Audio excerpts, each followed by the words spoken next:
د قبر په خوا کې تلاوت کول د په یو صحیح روایت کې نشته د پیغمبر صلی الله علیه وسلم نه ثابت د صحابه کرامو نه ثابت د امام ابو حنیفه رحمه الله قول دا دی هغه په مذهب کې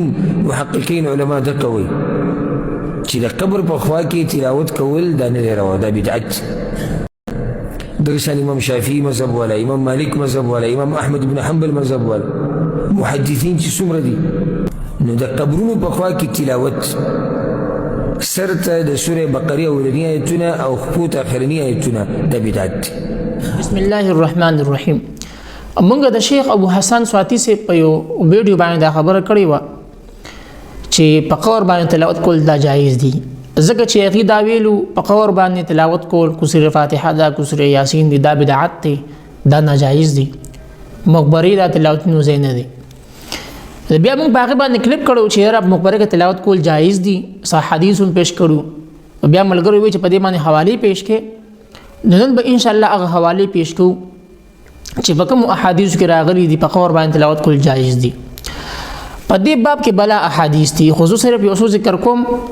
او بیا هغه احادیث د کومې درجه دي په هغه خبره کو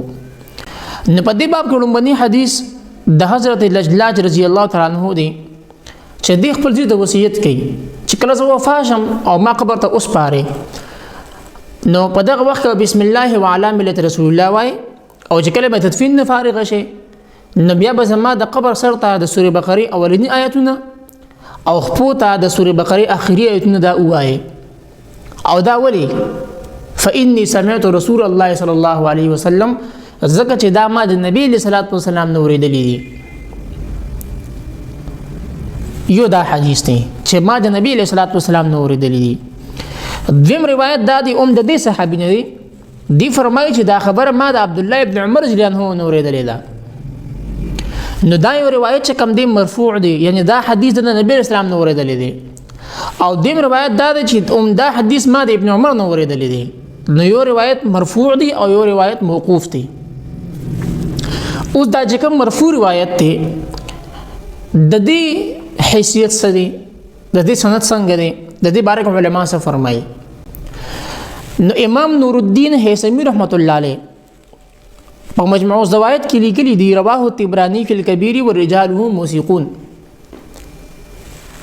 امام نور الدین هیثمی رحمت الله علیه په خپل کتاب کې دا حدیث ذکر کړی دی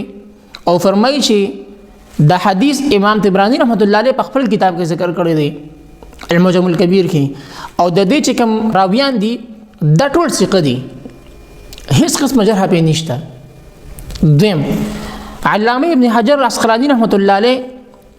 دا په خپل دوه کتابونو کې دا حدیث ذکر کړی دی رایا او یو بل کتاب دی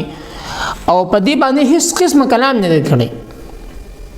حالانکه علامه ابن حجر رحمت الله علیه اورل لوی شارح دی او اورل لوی محدث دی هغه په حدیث باندې خامخا کلام کې دا حدیث دغه درجه دی او دلته کې په دې حدیث باندې کلام نه دی کړی دریم دا چې علامه محمد بن یوسف صالحی شامی رحمت الله علیه دا په خپل کتاب کې ذکر کړی دی سبیل الهدى والرشاد او فرمایي چې د دې ټول راویان ثقه دي سلورم علامه شوکانی رحمت الله علیه په نیل اوتار کې دا حدیث ذکر کړی دی په دې باندې هیڅ قسم کلام نه دی کړی او علامه شوکانی رحمت الله علیه دا یو فقيه سړی و چې هغه د په هر حدیث باندې خبره کوي چې دا حدیث د کومه درجه دی نو دا حدیث چې هغه ذکر کړی دی په دې باندې هغه سکوت اختیار کړی کلام یې نه کړی ورپسې پنځمه حواله دا چې علامه محمد بن علي نیموي رحمت الله علیه دا حدیث په آثار السنن کې ذکر کړی دی او د استدلال هم کړی دی او بیا اخر کې فرمایي رواه الطبراني فی المعجم الكبير واسناده صحیح فرمایي چې د دې سند دا صحیح دی یعنی په سند کې ضعف نشته نو دا حدیث چې دا خبره ما د نبی اسلام نو ورېدلې ده نو دا روایت په دې باندې هیڅ قسم جره نشته دا صحیح حدیث دی دا مرفوع روایت چې په دې باندې مونږ کلام وکړو ورپسې بیا یو موقوف حدیث دی چې دی صحابي دا خبره د عبد الله ابن عمر رضی الله عنه اورېدلې ده نو اوس دا روایت د کومه درجه دی آیا په دې روایت باندې محدثینو کلام کړی دی کو نه کړی په دې به تفصیلی خبره کو نو یا ساتي چې دا حدیث دا چې کوم موقوف حدیث دی روایت دی نو دا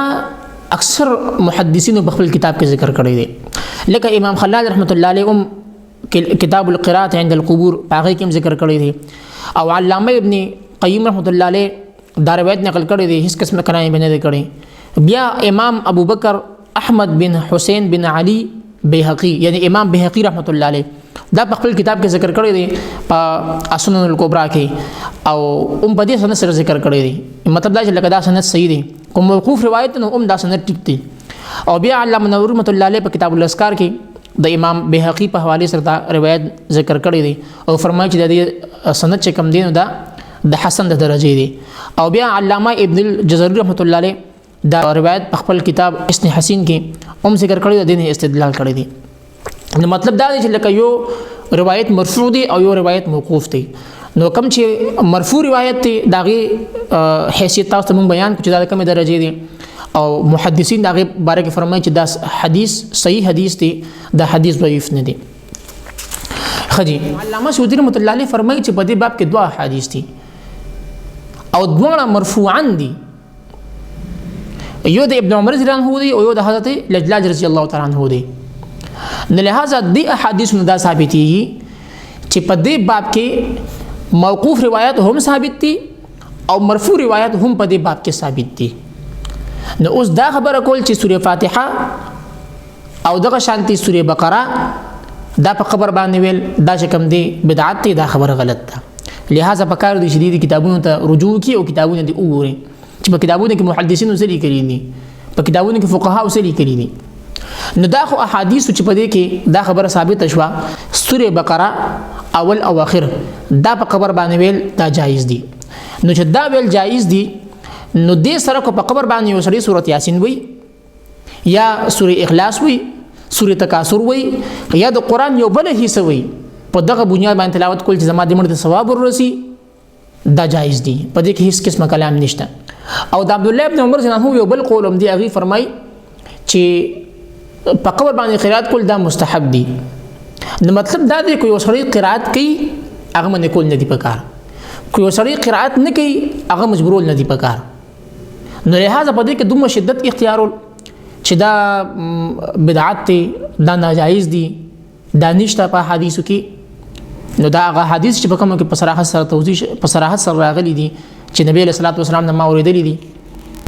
چې عمده سے کول پکار دي د مړي سره سوره بقره اول او د مړي د خپل طرف ته د سوره بقره اخر آیت نه دا ثابت شو نو چې دا ثابت شو ولې بیا موږ وایو چې دا ناجایز دي او دا بدعت دي بیا چې کوم ائمه اربعه دي نو په هغه کې بیا دا خبره کړې و چې د امام ابو حنیفه رحم الله په نسبت باندې تلاوت کول په خبر باندې ناجایز دي حالانکه د عدم جواز یو ځکه خبره نشته الفاظ نشته بلکې د کراهت الفاظ دي او دا غي مطلب دا چې لکه دا ناپسندیده عمل دی خدا قول صرف د امام ابو حنیفه رحم الله دی بیا په صاحبینو کې د امام محمد رحمت الله علیه قول دا چې په خبر باندې تلاوت کول لا جایز دي او هغه دغه روایت ذکر کړی دي دغه روایت نه استدلال نیولې دي او زموږ د احناف فتوا چې کوم دي نو هغه د امام محمد رحمت الله علیه په قول باندې ده چې څومره زموږ فقها دي علامه ابن نجیم رحمت الله علیه علامه ابن الهمام رحمت الله علیه دغه شان صاحب د شامی نور چې څومره لوی فقها دي هغه ټول په دې باندې فتوا ورکړي چې په قبر باندې قرات کول دا چې کوم دي جایز دي او زموږ په دې کې فتوا د امام محمد رحمت الله علیه په قول باندې ده ورپسې بیا فقه مالکی ده نو په دې کې په الموسوعه الفقهيه الكويتيه په دې کې د متأخرین چې کوم مالکی دي نو د هغه په نسبت باندې په قبر باندې قرات کول لا جائز دي او بیا د امام شافعي رحمت الله علیه په نسبت باندې په قبر باندې قرات کول لا جائز دي ځکه چې علامه زعفرانی رحمت الله علیه فرمایي چې ما ته پوښتنه کو د امام شافعي رحمت الله علیه نه عن القراءه عند القبور قبر سره تلاوت کول نو ما ته وی چې لا باس به په دې کې سحارج نشته ګناه به نشته که تلاوت یې وکړه کنه کې مکوا او علامه نووي او علامه شوتی رحمت الله علیه هم د جواز قائل دي په دې باب کې دین علاوه د امام احمد بن حنبل سے بارکه دا یو خبر مشهور ده او علامه البانی رحمت الله علیه هم فرمایي چې د امام احمد بن حنبل سے فتوا چې کوم د عدم جواز باندې و حالانکه دا خبره ټیک نه ده دا هغه وجه دا ده چې امام احمد بن حنبل رحم الله چې کوم د دین رجوع کړی و نو لہذا د امام احمد بن حنبل رحمت الله علیه په نسبت باندې هم په قبر باندې تلاوت کول لا جائز دي په دې کې ګناه نشته نه بدعت دي او نه چې کوم دي خلک باندې کول په کار دي دا د یو ثواب کار دی او د ثواب په نیت باندې هر سړی دا تلاوت کوي نه څوک لازم نه وي او نه ته څوک چې کم دی واجب او فرض وي بعض علما ته سنت وي بعض علما ته مستحب وي او بعض علما ته مکروه وي نه لہذا په دې کې دومره شدت اختیارول چې یو سړی په هغه کې بدعات ته لاړ شي یا یو سړی په هغه کې عدم جواز ته لاړ شي دا خبره غلط ده ما شروع کې دا خبره وکړه چې غیر مقلدین سره په دې باندې هیڅ قسم دلیل نشته چې نبی علیہ الصلوۃ والسلام په صراحت سره دا خبره کړې ده چې په قبر باندې سورۃ فاتحه ویل ناجایز دي یا په قبر باندې سورۃ یاسین ویل ناجایز دي یا په قبر باندې سورۃ اخلاص ویل ناجایز دي یا نور د قران تلاوت کول په قبر باندې ناجایز دي دا هیڅ قسم په صراحت سره حدیث نشته دې سره صرف یو حدیث دوی چې دا غینه استدلال کړی دی چې نبی علیہ الصلوۃ والسلام فرمایي تاسو د خپل کورونو مبرې م جوړوي په کور کې تلاوت کوي نو مطلب دا چې لکه مقبره کې خلک تلاوت نه کوي یا مقبره تلاوت نه زین نه دي تشبیه ورکړی دا نو دی په دې کې صرف د احتمالاتو نه کار اغسته دي چې احتمال دا څه دي چې نبی علیہ الصلوۃ والسلام دا څه فرمایلی دي نو د نبی علیہ الصلوۃ والسلام په صراحت سره دا یو حدیث ثابت نه دی او نه په صراحت سره دا یو حدیث چې په هغه نبی سلام فرمایلی چې مقبره تلاوت مکوي دا خو د ثواب یو کار دی خلک یې کوي د ثواب په نیت باندې نه وته څوک فرض وي نه وته څوک واجب وي البته که سره د فرض واجب وي نو بیا موږ ته بدعت وایو چې دا تاسو اوس بدعت دی دا مکوي ځکه چې دا تاسو فرض واجب ګڼئ نو لہذا چې کله په یو حدیث کې په صراحت سره یو خبره نه راغلي کله په یو حدیث کې په صراحت سره منع نه راغلي نو موږ له پکار نه چې دا غینه د خلک موږ منع کو مستحب عمل دی پرې چې لګیای کوي د ثواب کار دی بس مړی ته به ثواب بلاویږي سنت عمل دی پرې د چې کوي د پدې باندې شدت اختیارول دا ظلم دی زیاتې دي او داسې قسمه شدت اختیارول دا امت په جګړه کې اچول دي په علماو کې نفرت پیدا کولی په عوامو کې نفرت پیدا کولی